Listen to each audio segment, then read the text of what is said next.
সকলের পরিবারে হয়তোবা বৃদ্ধ লোক আছে। একসময় আমিও বৃদ্ধ হব, আপনারাও বৃদ্ধ হবেন। শরীরে শক্তি কমে যাবে, চামড়া ঢিলা হয়ে যাবে।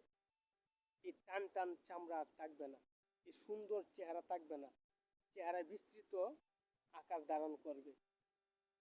তো আপনি যদি আপনার মা বাবাকে কিংবা বড় ভাইকে, দাদাকে বৃদ্ধ বয়সে তাদের সেবা যত্ন না করেন, তারা ডাকলে তাদের ডাকে সাড়া না দেন, আপনার নিজের ব্যস্ততা দেখান, তারা একটা কিছু খেতে মন চেয়েছে, বৃদ্ধ বয়সে কিন্তু সকলে শিশু বাচ্চার মতন হয়ে পড়ে। এখনো যখন পৃথিবীতে জন্মগ্রহণ করে এরপরে মানুষ যেরকম বাচ্চা থাকে, বৃদ্ধ বয়সে ঠিক তদ্রূপ একজন মানুষ বাচ্চার মতো আচরণ শুরু করে।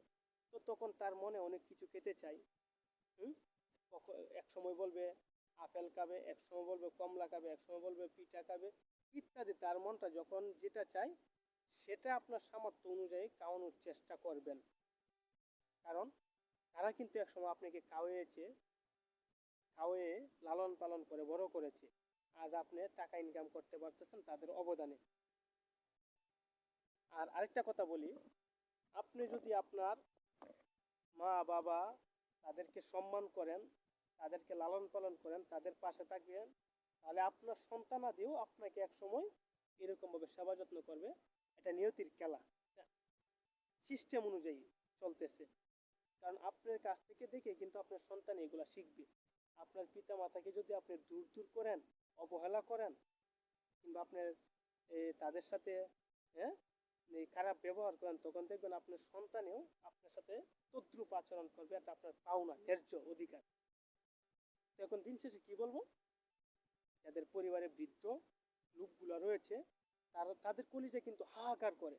তারা একাকিত্ব থাকতে থাকতে বিছানায় তারা অন্য কোনো মানুষদেরকে দেখলে জড়িয়ে কাঁদে, তাদেরকে কাছে টানে, তাদেরকে দেখলে ভালো লাগে।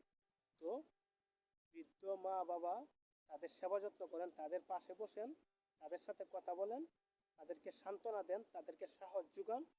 তাহলে দেখবেন আপনার মনেও একটা তৃপ্তি কাজ করবে, আপনার মা বাবাও খুশি হবে। এতেই আমাদের নিজের আত্মার তৃপ্তি পাবে। আর কিছু বলার নেই। সকলে ভালো থাকেন, সুস্থ থাকেন। এরকম আরো গুরুত্বপূর্ণ ভিডিও নিয়ে আপনাদের সামনে হাজির হব। এ পর্যন্তই, আল্লাহ হাফেজ।